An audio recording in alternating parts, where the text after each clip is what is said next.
Hello everyone, welcome back to Guide to Everything.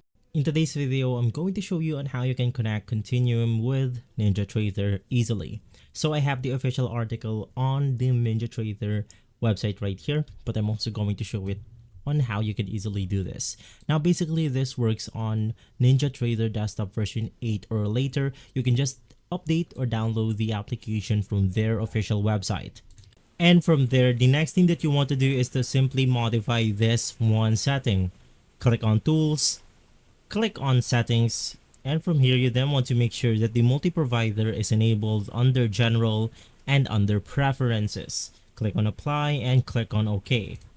From there, click on Connections, click on Configure, and inside this page, you then have to scroll down until you find the NinjaTrader Continuum. Double click on it and you will be able to see it under Configured. Inside this page, you can simply configure this specific connection. So in my case, I'm going to name this Continuum.